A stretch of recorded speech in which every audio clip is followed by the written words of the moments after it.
할렐루야. 반갑습니다. 예전에 이 강원도 태백에 있는 예수원에 가본 적이 있습니다. 이 정말 깊숙한 곳에 위치하고 있는 어떻게 보면은 수도원 그런 느낌의 이 장소입니다. 무더운 여름에도 가봤고 또 겨울에도 가본 것 같습니다. 거기에 가면 하늘에서 그냥 별이 쏟아집니다. 밤에 너무 예뻐가지고 눈을 뗄 수가 없었습니다. 또 거기서 묵상하고 기도하기가 정말 좋았습니다. 이 예수원은 이 성공의 신부인 이 대천덕 신부님이 일구신 수도원이죠. 미국인 장로교 선교사인 부모님 때문에 이 중국에서 태어나 자랐고 이 선교사 자녀들을 대상으로 하는 평양에 있는 학교에서 중고등 과정을 마쳤다고 합니다. 이후에 미국과 영국에서 공부를 마치고 다시 한국으로 이렇게 돌아와서 1965년에 예수원을 설립했습니다. 무슨 서울 같은 이런 대도시도 아니고 인접마저 드문 강원도의 산골짜기에 가서 한 줌도 안 되는 사람들하고 이 예수원을 설립하고 또 계속 유지한다는 게 사실 굉장히 어려운 일일 것 같습니다. 선교사님의 아내인 현재인 이분도 외국인이신데 영어 이름으로는 제인 그레이 토레이라는 이 사모님이 그 당시의 어려움을 이런 글로 남기고 있습니다. 과연 이 적은 무리의 사람들이 거친 땅을 개간하고 기도의 집을 짓는 일을 무한정 계속하려고 할까? 해야 할 일은 너무도 많았다. 소에게 여물을 주고 젖을 짜야 했고 치즈와 버터를 만들어야 했고 하루 세끼 밥을 지어야 했고 커다란 솥에 빨래를 하거나 개울에서 빨래를 해야 했고 물을 나르고 나무를 패야 했다. 하루의 일과를 해내는 일이 얼마나 힘들고 얼마나 많은 손을 필요로 하는지 하나님은 알고 계실까? 나는 마음이 약한 사람이다. 그런데 하나님은 하룻밤 새에 성자로 변할 리가 없는 깡패들이 있는 곳, 간첩들이 배회하는 곳에 나를 데려다 놓으셨다. 이 토레이 부부는 왜 하나님께서 하필이면 여기로 부르셨을까? 참 마음이 힘들었을 것 같습니다. 그래서 그 땅으로 부르심에 대해서 부부는 날마다 기도하면서 하나님의 뜻을 헤아리려 했던 것이죠. 그리고 그렇게 묵묵히 성실히 땅을 일구고 또 기도로 지킨 그곳이 언젠가부터 삶에 지친 사람들이 찾아오는 피난처, 안식처가 되었습니다. 그리고 많은 사람들이 찾는 그들이 기도한 대로 기도의 집이 되었습니다. 하나님께서 이들 부부를 통해서 이러한 계획을 가지고 이루어 가셨던 것이죠. 사랑하는 여러분, 우리가 스스로의 힘으로 길을 닦고 집을 세우고 수없이 많은 일들을 해나가는 것 같지만 결코 우리가 하는 것이 아님을 알아야 합니다. 하나님께서 우리의 길을 인도하고 계시고 우리의 삶의 문을 여시고 사람을 붙여주시고 또 많은 어려움들을 이길 수 있도록 우리에게 힘과 능력을 주시는 것이죠. 그래서 예수님을 믿는 우리들은 하나님께서 내 삶 속에서 일하고 계신다는 이 전제를 깔고 살아가는 사람들이죠. 어떻게 일하십니까? 성실하게, 신실하게 일하시는 하나님이십니다. 그걸 믿으며 살아가는 사람들이 바로 성도들인 것이죠. 그런데 우리의 눈을 조금만 돌려보면 참 쉽게 세상을 살아가는 사람들이 있습니다. 누굴까요? 바로 이 악인들이죠. 악한 일을 하면서도 모든 것을 다 누리면서 살아가는 사람들을 보면 참 우리 마음이 어려워지죠. 참 불공평한 세상이다. 그런 생각이 드는 겁니다. 오늘 시편 37편은 이러한 주제를 드러내고 있습니다. 37편은 다윗의 시이죠. 다윗의 시라고 표제에 나와 있습니다. 다윗이 이 시의 저자라고 그렇게 밝히고 있습니다. 언제 어떤 이 배경으로 또 기록했는지 나와 있지는 않습니다. 37편이 노래하는 것은 악인과 의인의 삶을 대조하면서 결론적으로는 세상에서 의인의 삶을 살아야 한다라는 것을 강조하고 있습니다. 시편 37편은 그런 시입니다. 그리고 첫 번째 주목할 점은 이 시가 22개의 이 히브리어 알파벳 순으로 이렇게 순차적으로 기록되어 있다는 겁니다. 문장의 첫 머리에 우리 한글로 치면은요, 가나다라 마바사 이렇게 규칙적으로 이렇게 1절, 2절, 3절, 4절 이렇게 쭉 나오도록 일부러 구성되어 있다는 것이죠. 예를 들어보면 이런 겁니다. 가을 산행으로 고락산에 갔다. 아직 한 번도 가본 적은 없습니다. 나는 길을 잃었다. 다리가 아팠다. 라면이 먹고 싶다. 마을 끝자락이라도 보이면 좋겠다. 바다에 갔다면 이런 일은 없었겠지. 이런 식으로 이 가나다라 바까지 이 문장으로 구성한 것이 답관체라고 부른다고 합니다. 머리를 밟아가는 문체라는 뜻이라고 하네요.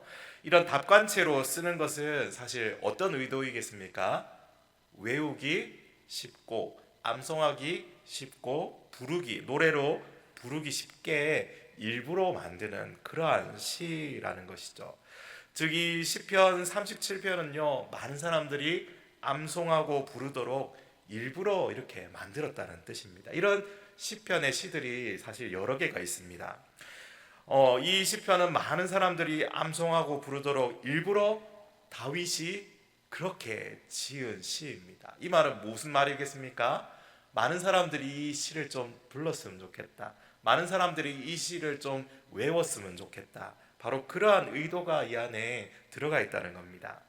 그의 백성들이 죄의 길에 빠지지 않고 의의 길을 따라가도록 기록한 노래입니다. 그래서 시편 37편은 젊은 시절의 다윗이 아니라 노년 시절의 다윗을 떠올려 보아야 합니다. 그가 노년의 이스라엘 백성을 위해 그들이 쉽게 외우고 부를 수 있도록 이 시편을 기록한 것이 아닐까. 그가 하나님으로부터 받은 지혜와 감동으로 그 평생에 그가 가진 그것으로 이 시편을 기록하게 되었지 않을까. 그래서 그 노년의 다윗을 바라보게 되는 것입니다. 다윗이 분명하게 말하고 싶었던 핵심은 여호와를 의지하고 선을 행하는 삶, 그 삶을 살아간다면 어떻게 된다는 겁니까? 하나님께서 책임지시고 하나님께서 돌보시고 하나님께서 평안과 기쁨으로 인도하신다는 믿음, 이 믿음을 가지고 백성들아 너희가 살아가야 한다. 그걸 지금 말하고 싶은 겁니다. 이러한 사고방식, 이러한 삶의 원리, 이러한 신앙의 원리를 가지고 살아가는 자들이 바로 하나님이 주신 땅을 차지하며 살아갈 수 있습니다. 반면에 반대로 이런 신앙의 원리와 삶을 버리고 살아간다면 결국 그들은 그 땅에서 내어 쫓김을 당할 것입니다. 그런데 여러분, 우리가 여기서 노년의 다윗의 고백과 노년의 솔로몬의 고백을 한번 비교해 보면 참 재밌을 것 같습니다. 아버지와 아들이 어떻게 다른지 생각해 보면 좋을 것 같습니다. 아들 솔로몬은 노년에 이르러서 내가 다 해봤다. 모든 것이 헛되고 헛되니 헛되고 헛되도다. 이렇게 외쳤습니다. 그런데 그의 아버지 다윗은 뭐라고 합니까? 여호와를 기뻐하라. 그가 내 마음의 소원을 이루어 주시리라. 이렇게 외치고 있습니다. 아버지와 아들 가운데 어떤 것이 더 고귀한 이 노년의 사고방식이겠습니까? 물론 우리 전도서의 내용의 결론이 여호와를 경외하며 하나님의 말씀을 따라 살아야 한다는 것이었지만, 여러분, 과연 솔로몬이 그렇게 살았습니까? 모든 것이 헛되다는 솔로몬의 마지막 삶의 모습은 이 전도서의 결론과는 정반대로 나아갔지 않습니까? 이방 여인들에게 마음을 빼앗겨서 그들의 신들을 허용하고 하나님의 말씀과는 반대로 군대를 많이 두고 전차와 말도 수입해서 짱짱하게 채워놓고 하나님을 의지하기보다 자기 지혜를 의지하고 살았습니다. 그도 그런 죄악에 빠졌던 것입니다. 이 두 사람의 태도는 앞으로 각각 어떤 삶으로 결론 맺게 될까? 분명한 것은 이스라엘을 다스렸던 왕들의 바로미터, 그 기준점이 다윗의 삶이었다는 것, 하나님께 늘 인정받았다는 점을 우리는 기억하면 좋겠습니다. 그렇다면 다윗이 이렇게 될 수 있었던 비결이 무엇일까? 그 그가 이렇게 하나님이 인정하시며 기뻐하는 사람으로 하나님 마음에 합한 자로 살 수 있었던 일체의 비결 무엇이겠습니까? 오늘 4절 말씀 우리 한 번 더 읽어보겠습니다. 시작. 또 여호와를 기뻐하라. 그가 내 마음의 소원을 내게 이루어 주시리로다. 아멘. 여호와를 기뻐하라. 히브리어의 도움을 조금 받는다면요, 조금 더 이 명확한 뜻을 우리가 좀 더 알아보려면요, 이 기뻐하다라는 이 원형이요, 고상하다, 우아하다라는 이 원형의 의미를 사실 가지고 있다고 합니다. 문법적으로 또 이 제귀형으로 적혀 있기 때문에 조금 더 정확하게 이 해석을 다시 한번 풀어서 해보자면, 여호와를 우아하고 고상함으로, 그러한 기쁨으로 충분하게 스스로 누려라, 이 뜻입니다. 그러니까 한글 성경에는 다 전해지지 않는 조금 더 이 명확한 뜻이 보이는 것 같습니다. 영어 성경에도 이 제기형으로 해서 히브리어 문법을 담아서 이렇게 번역하고 있는데요. Delight yourself in the Lord. 여호와 안에서 스스로 기뻐하십시오. 이렇게 번역하고 있습니다. 그런데 여기 4절에서 우아하고 고상하게 기뻐하는 이 감정, 1절에 나오는 감정과는 사실 대조를 이루고 있다는 사실을 우리는 또 살펴볼 수가 있습니다. 1절에 보면요, 악을 행하는 자들 때문에 불평하지 말며 불의를 행하는 자들을 시기하지 말지어다. 불평하고 시기하는 감정과 기뻐하는 감정, 이 분명히 반대되는 모습입니다. 불평하다, 원어로는 뭐 불타오르다, 뜨거워지다, 즉 분노가 이 어떤 모습이 점점 이렇게 달아오르는 모습입니다. 악을 행하는 자들 때문에 그 분노가 점점 차오르고 시기와 분한 마음을 가지면 어디까지 나아가게 되겠습니까? 우리 하박국도 그렇고 잘 보이는 게 하나님의 공의에 대한 의문으로 나아가게 되죠. 하나님 살아계신 게 맞습니까? 왜 악인들이 저렇게 행행합니까? 이렇게 나아간다는 것이죠. 공의의 하나님이 계시다는데 왜 악인들이 심판을 받지 않고 승승장구하는지, 왜 저들이 저렇게 번성하고 온갖 불법을 저지르면서도 오히려 떵떵거리며 살아가는지, 점점 그 뜨거워지는 마음, 이 분노하는 마음이 그 속에 가득 채워지면서 결국은 그 하나님의 공의를 향한 의문과 원망으로 자리 잡게 되는 것입니다. 그런데 오늘 성경은 이와 같은 행동을 금지하고 있습니다. 불평하지 말라, 시기하지 말라. 단호하게 시작부터 이 못을 받고 있죠. 불평 금지, 시기 금지.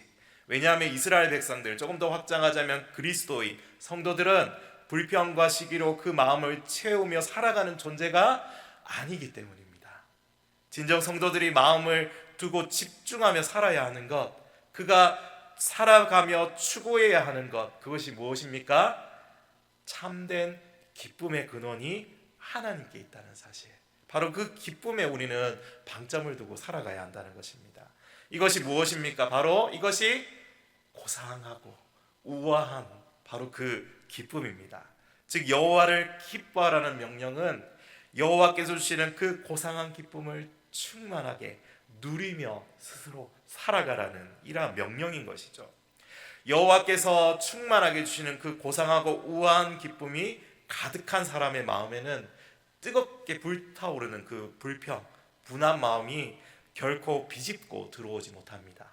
그 기쁨으로 가득 찼기 때문에 악을 행하는 자들이 누리는 돈, 명예, 권력과 그들이 향유하는 가짜 기쁨, 가짜 행복에 속아 넘어가지 않습니다. 왜냐하면 그것들은 풀이기 때문입니다. 풀. 그것들은 모두 푸른 채소이기 때문입니다. 이 제 말 아니고 성경에 적혀 있는 말입니다. 의인들이 여호와로 인해 향유하고 누리고 있는 기쁨은 영원한 것이지만, 풀과 푸른 채소 같은 악인들의 번영하는 것은 아주 순간적인 것입니다. 비가 내리고 나면 온 들판에 풀이 푸르게 자라납니다. 우리 교회 앞에도 보면 화단에 여름만 되면 이 풀이 어떻게 그렇게 자라나는지, 겨울에는 안 보이던 게 그냥 아주 무성하게 그냥 자라면서 이 전성기를 막 뽐내는 걸 볼 수가 있습니다. 그런데 성경에서 풀은 곧 사라질 것, 덧없음, 허무함을 상징하고 있습니다. 왜냐하면 그 푸르던 것들이 곧 시들고 말기 때문이죠. 너무도 일시적인 번성이라는 겁니다. 그래서 성경은 풀과 같이 속히 배임을 당할 것이고 푸른 채소같이 쇠잔한다라고 그렇게 이야기하고 있습니다. 악을 행하는 자들의 운명이 풀과 같다. 그들이 누리고 향유하는 모든 것들, 그들이 기뻐하는 모든 것들은 급속하게 시들고 배임을 당할 것이기 때문입니다. 그들이 가진 기쁨은 전혀 고상하거나 우아할 수 없습니다. 세상의 욕망과 쾌락에 기초한 천박한 기쁨이기 때문입니다. 마치 다윗은 지금 이렇게 물어보는 것 같습니다. 너희는 악한 자들이 어떻게 되었는지 봤느냐? 악을 행하는 자들이 어떻게 그렇게 급속히 쇠퇴하는지 너희가 나의 삶을 보고 다 알지 않느냐? 골리앗과 사울과 도액과 나발 같은 사람들이 지금 어디 있느냐? 그들이 즐거워하며 기뻐하던 모든 것들이 어떻게 되었느냐? 다윗은 지금 이렇게 말하는 것 같습니다. 그러므로 다윗은 백성들에게 명령합니다. 우리 3절 말씀인데 같이 한번 읽어보겠습니다. 여호와를 의뢰하고 선을 행하라. 땅에 머무는 동안 그의 성실을 먹을 거리로 삼을지어다. 아멘. 여호와를 의뢰하라. 의뢰한다, 신뢰한다. 그리고 오늘 성경이 나타내고 있는 좀 더 정확한 해석은 그가 신뢰하는 대상 속으로 들어가는 것, 이것이 의뢰한다는 의미입니다. 우리가 여호와 하나님께 의뢰한다는 것은 그분 안으로 들어가서 그분과 온전히 연합을 이루는 것을 의미하는 것입니다. 여러분, 반쯤만 신뢰하고 한 발만 걸친 채 의지한다는 건 사실 성립 자체가 안 되는 말입니다. 반쯤만 신뢰하고 한 발만 걸쳐서 언제든지 몸을 뺄 수 있다는 건 신뢰하지 않는다는 말과 동의어입니다. 사실 언제든지 상대방을 버릴 수 있고 떠날 수 있기에 상대방을 기만하고 속이는 행동이죠. 이 여호와를 의뢰하는 것, 즉 하나님과 반쯤이 아니라 온전히 연합하여 함께하고 동행하는 삶으로 나아가는 모습입니다. 그리고 앞서 3절 말씀처럼 선을 행해야 합니다.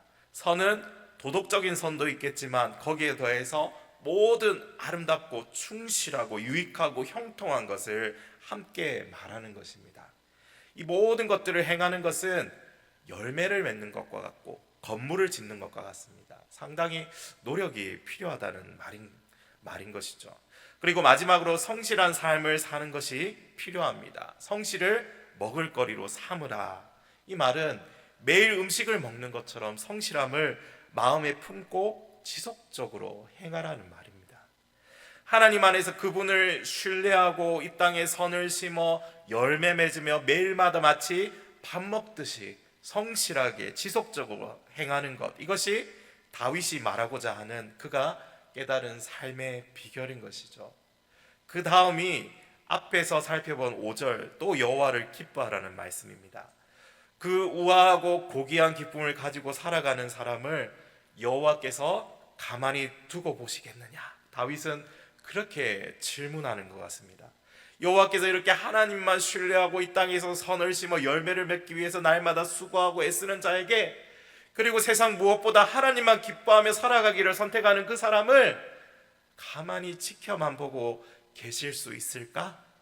바로 4절 뒷부분을 보면 이렇게 말씀하죠. 그가 내 마음의 소원을 내게 이루어 주시리로다. 아멘. 다윗의 자문자답 같습니다. 다윗은 사람이 잘 되고 안 되는 것이 모두 하나님의 손에 달렸다는 것을 믿고 살았습니다. 다윗의 믿음은 공의롭고 공평하신 하나님을 의지하는 믿음이었습니다. 그리고 그 하나님은 그러한 믿음에 응답하여 주시는 하나님이셨죠. 그리고 다윗은 깨닫습니다.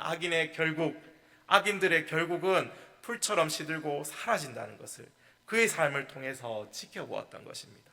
그들의 이 날카로운 칼은 도리어 자신을 찌르고 위협적인 화살을 겨누었던 그 활은 부러지고 말았습니다. 그러므로 여러분, 우리가 할 일은 무엇입니까? 하나님을 의지하고 이 땅에 사는 동안 그 말씀을 따라 성실하게 선을 행하며 사는 것입니다. 그런 삶을 살면서 나의 길을 여호와께 맡기고 의지하면 주님께서 이루어 주신다고 약속하십니다. 그뿐만 아니라 내가 행하는 주님의 의를 빛과 같이, 공의를 한낮의 그 햇살처럼 빛나게 하시겠다고 말씀하십니다. 다윗이 그런 삶을 실제로 살았고 실제로 이것이 이루어진다는 것을 사실 보여주었죠. 우리 5절, 6절, 7절을 이어서 우리 다시 한번 읽어보겠습니다. 5절입니다. 내 길을 여호와께 맡기라. 그를 의지하면 그가 이루시고 내 의를 빛같이 나타내시며 내 공의를 정오의 빛같이 하시리로다. 여호와 앞에 잠잠하고 참고 기다리라. 자기 길이 형통하며 악한 꾀를 이루는 자 때문에 불평하지 말지어다. 아멘. 코로나 시절에 너무 배가 고파서 이 계란 18개, 훈제 계란이었다고 합니다. 이 18개를 훔친 사람이 있었습니다. 우리나라 이 사법부 재판부에서 판단하기를 이 사람에게 18개월, 18개월을 이렇게 선고한 것이죠. 그런데 비슷한 시기에 같은 이 18개월 선고를 받은 사람이 있었습니다. 세계 최대의 그 아동 성착취물 사이트를 운영했던 죄로 기소된 사람이었죠. 그런데 이 재판부는 양형 기준이 아직 없다는 이유로 계란 18개를 훔친 사람과 똑같은 이 18개월을 선고했습니다. 참 신기한 일이죠. 그런데 더 재밌는 건 미국에서는 그 불법 사이트를 이용해서 이 아동 포르노 영상을 내려받은 사람에게 몇 개월을 선고했는 줄 아십니까? 70개월.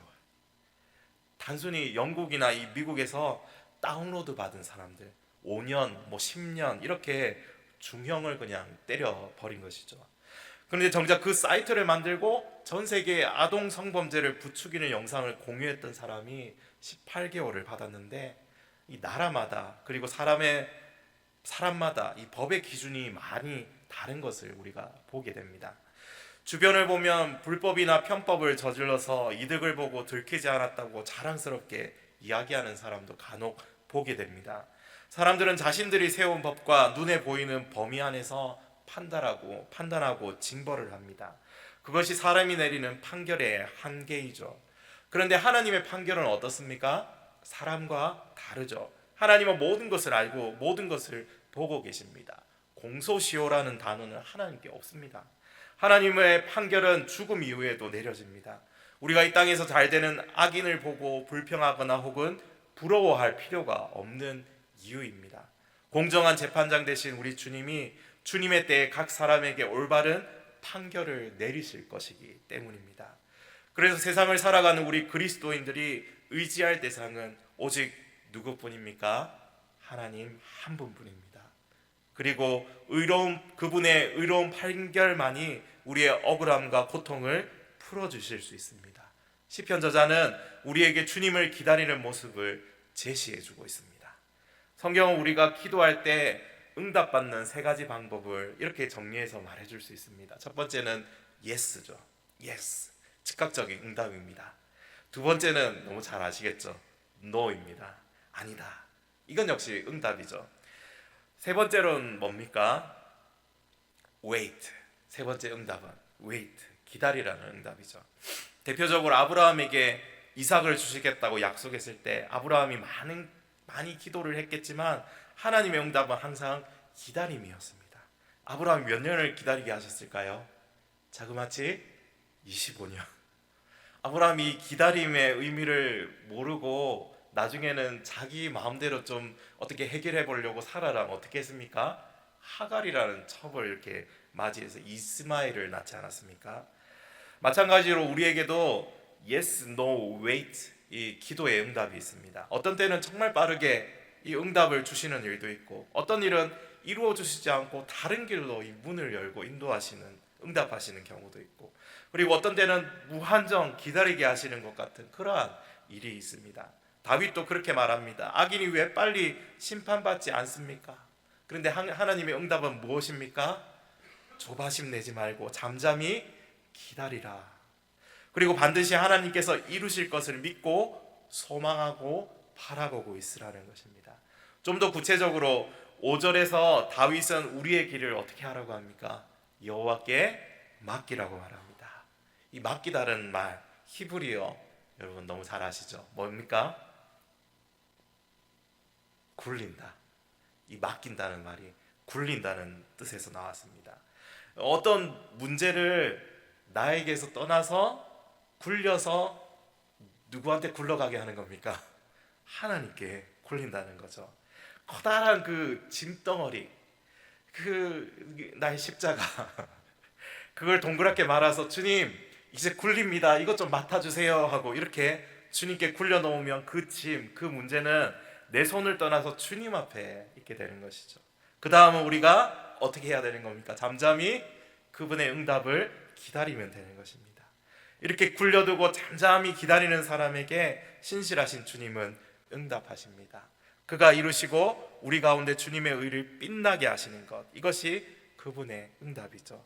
여러분, 여러분의 모든 문제를 주님께 굴리고 맡기고 기다릴 때 주님은 분명히 응답하십니다.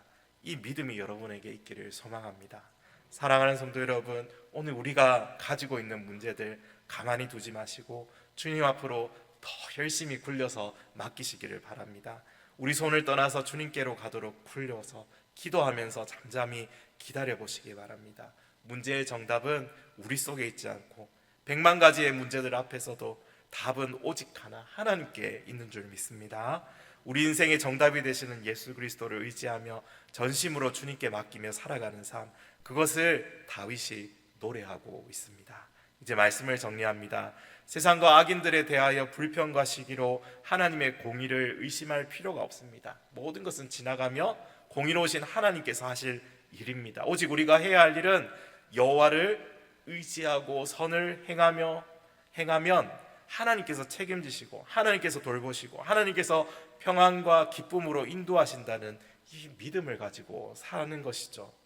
하나님과 동행하며 그분을 신뢰하고 이 땅에서 선을 심어서 열매 맺으며 매일마다 마치 밥 먹듯이 성실하게 지속적으로 행하는 것, 그것이 오늘 우리에게 맡겨주신 의무인 것이죠. 또한 여호와를 기뻐하며 살아가는 삶, 그 고상하고 우아한 기쁨을 누리며 살아갈 때에 우리 마음의 소원을 이루시는 하나님을 날마다 경험하며 살아갈 수 있습니다. 마지막으로 우리는 모든 길을 주님께 맡겨야 합니다. 내 염려와 걱정, 미래에 대한 소망, 그 모든 것 주님께 굴려드려야 합니다. 그때 주님께서 응답하십니다. 시편 37편이 노래하는 그 하나님을 날마다 경험하며 다윗처럼 찬양하며 살아가는 오늘 하루, 이번 한 주간의 삶이 되기를 간절히 소망합니다.